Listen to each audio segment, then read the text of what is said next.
Hello,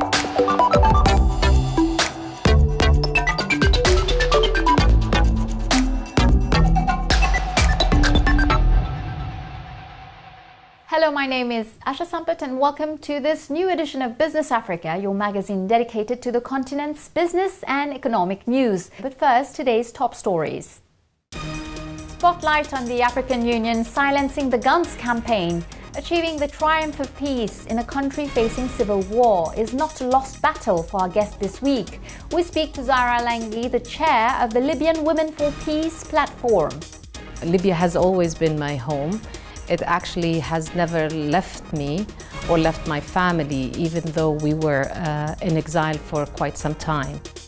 Also, we focus on agripreneurs in Nigeria with startups striving against the crisis and unemployment. We are thinking of making it big, being an international company, making sure our product gets to all the supermarkets in Nigeria first before we can think about exporting to African countries and maybe the world at large. Ivorian cocoa, a revitalized sector but facing new challenges. It's good news for youth employment and is improving living conditions for planters.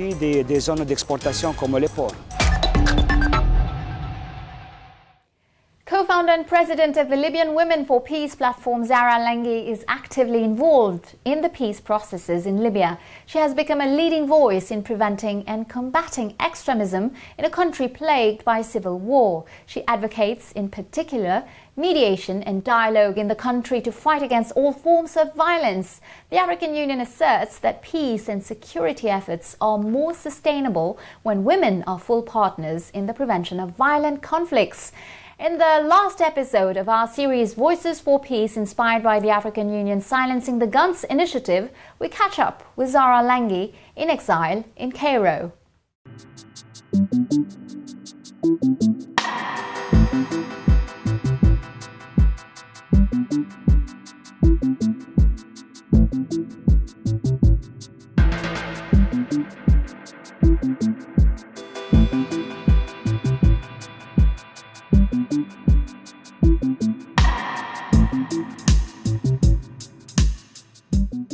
Libya has always been my home.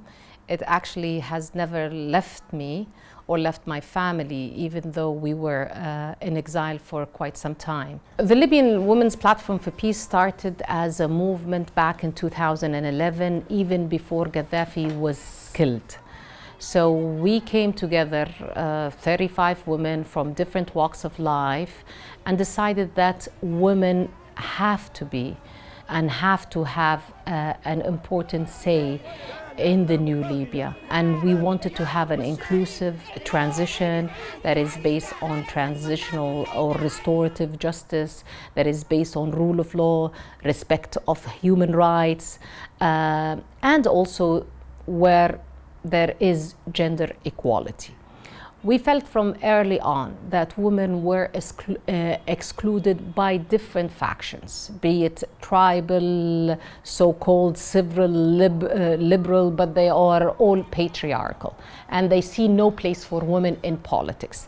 They only instrumentalize and use women for their own agendas. So one of the biggest problems in Western media is that they tend to ignore the history and that women in Libya used to play a role and still continue to play the role, but their role needs to be highlighted.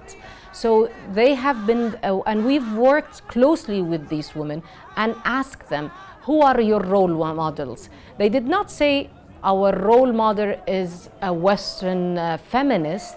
They've seen their grandmothers play a role in their society in reconciliation, and we need to invest on what we have in order to have the legitimacy. We need, when we talk about women's rights, about the role of women in peace, in reconciliation, it does not come as a Western intervention policy. No, in fact, it resonates with Libyan culture. I always call it a gender paradox. We see women were at the forefront of the revolution and these uprisings, yet at the same time there was and still continues a systematic political violence against women. So there have been serious violations of women's rights in Libya during this transition by warlords, by militias, and now by mercenaries. What we needed to do is to address the issue of militarization of armed groups, how to disarm them, how to integrate them back into the society, and definitely how to address issues of violent extremism. I think Libya needs two things. It needs a resetting of all its institutions, because at the moment we have more of a kleptocracy, institutionalized corruption, and lack of legitimacy of its state institutions. And we can only do that through elections. We need to have a peace process that is people-centered, that brings the social and economic rights of Libyan people at the center of the table of negotiations. It's in order to have a meaningful and sustainable peace process in Libya, the process needs to be inclusive, not inclusive only of Libyan stakeholders, but also of regional and international stakeholders.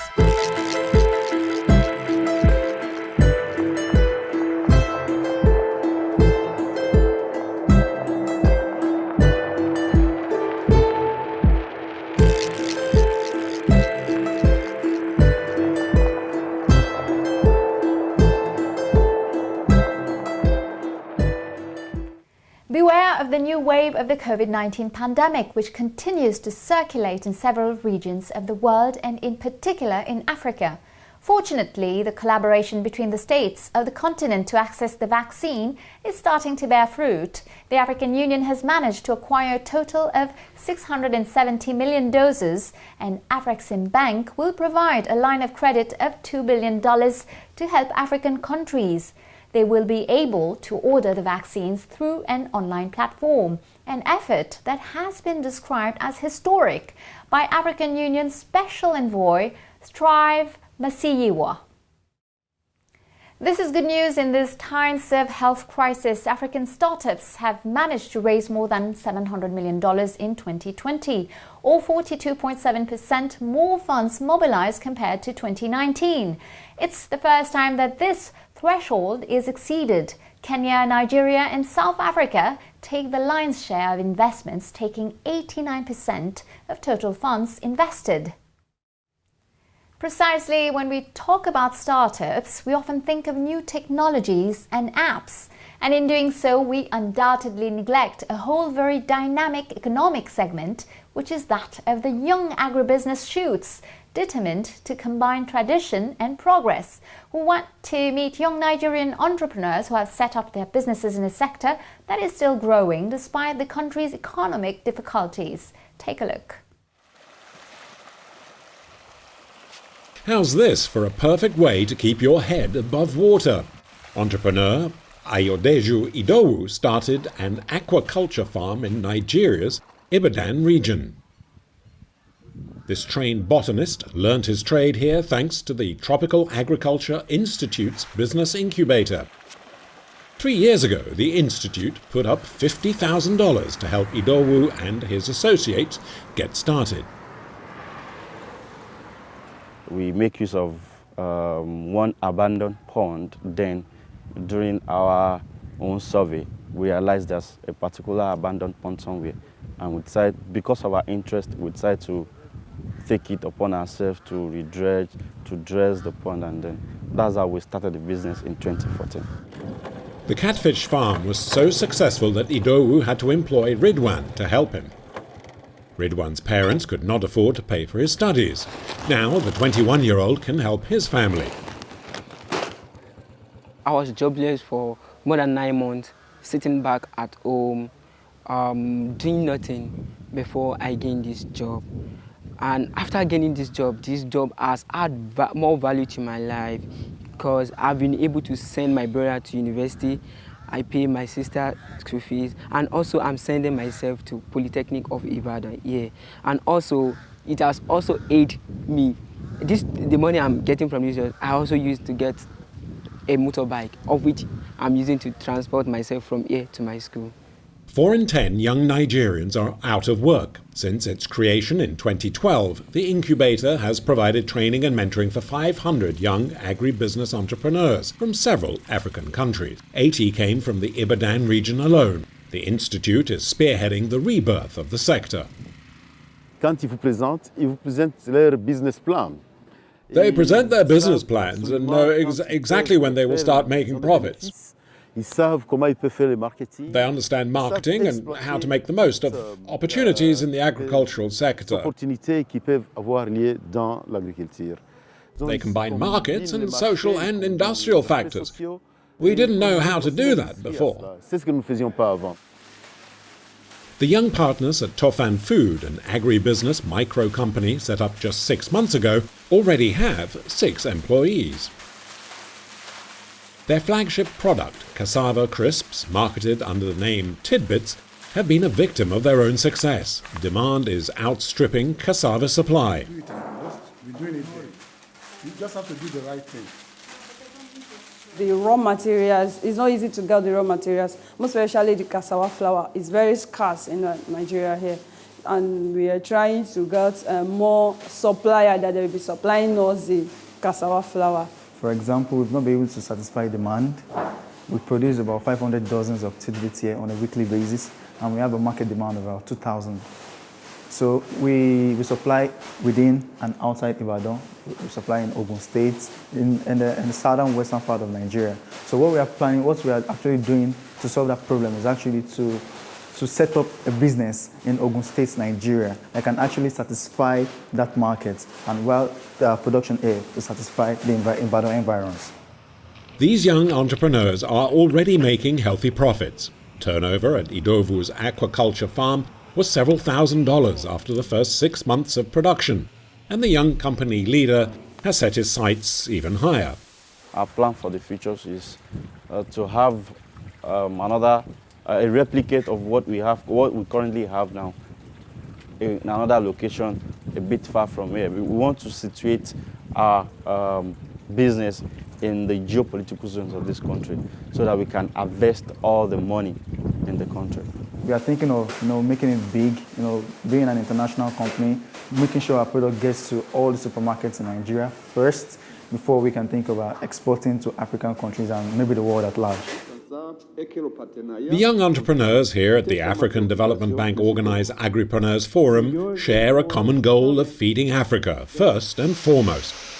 They also intend to play an active role in the thriving sector seeking greater added value by processing African agricultural produce. This growing awareness of opportunities to be seized will depend, to a great extent, on providing adequate training and mentoring for the continent's future captains of industry.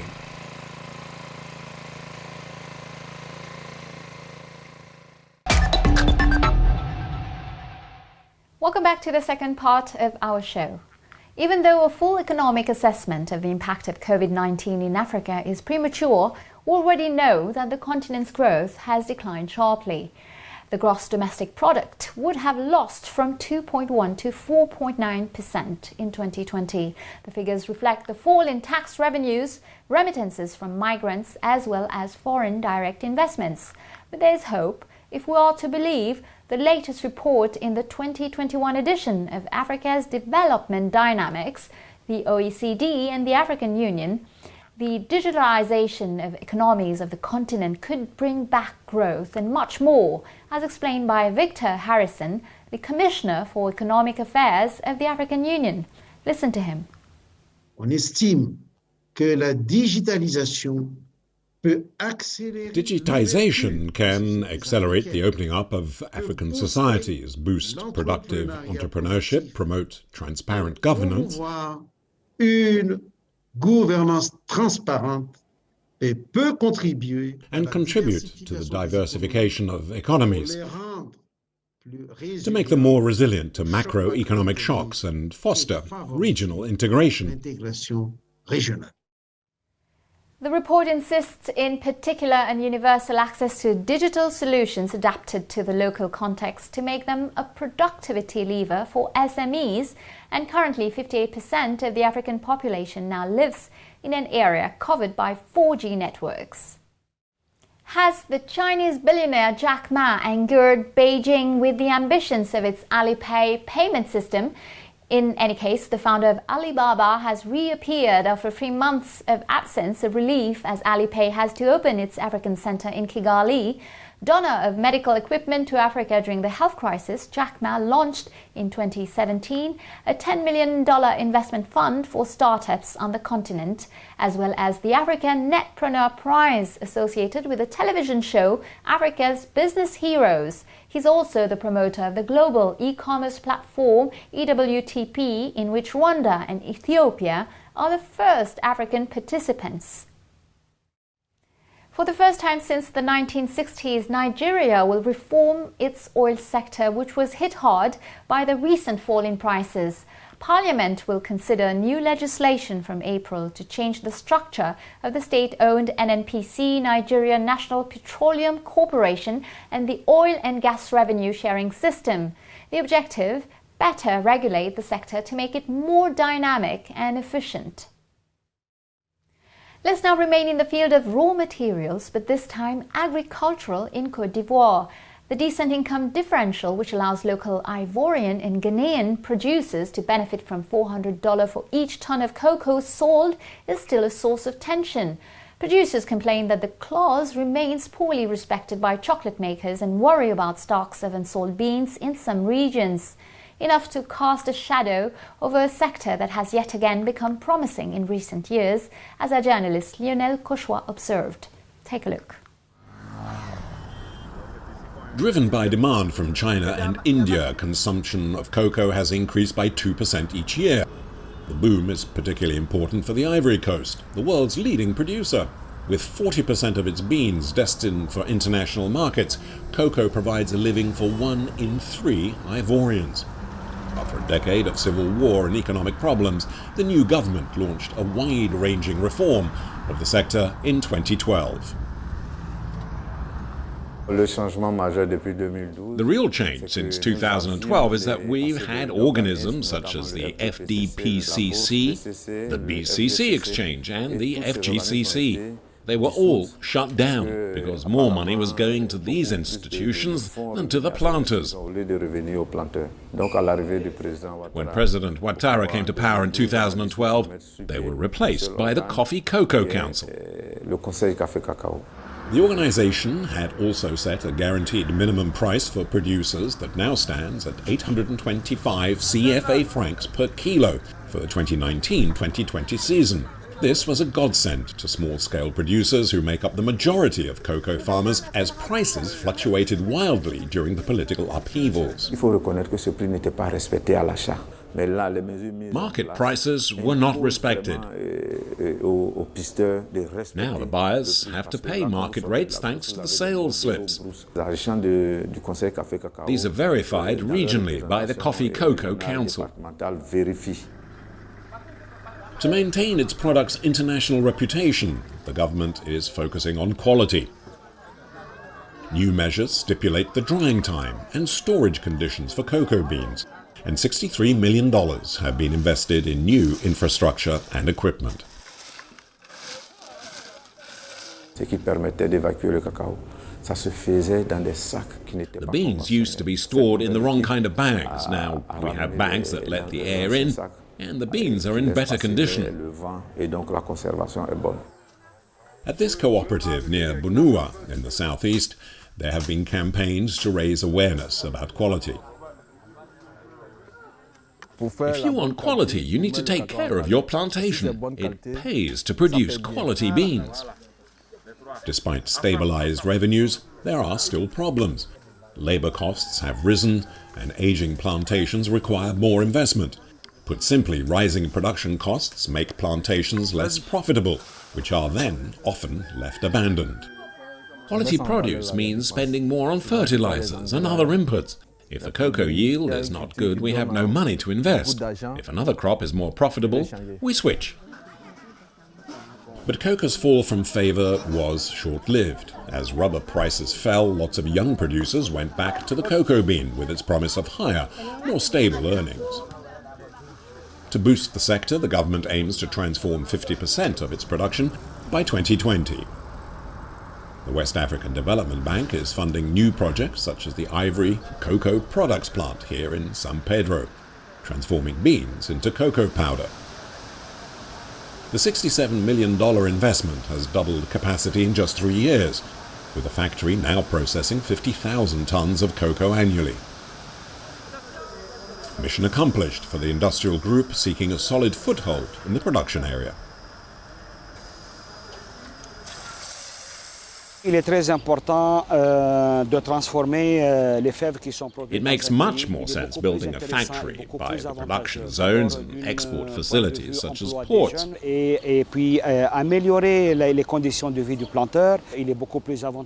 It's good news for youth employment and is improving living conditions for planters.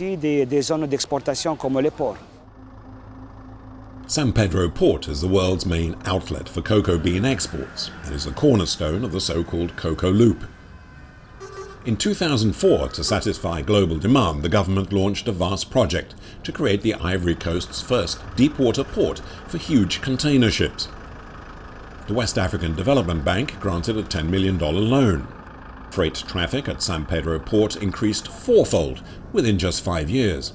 A new extension, due to be completed in 2020, will further increase capacity for large vessels and will double the export potential for cocoa.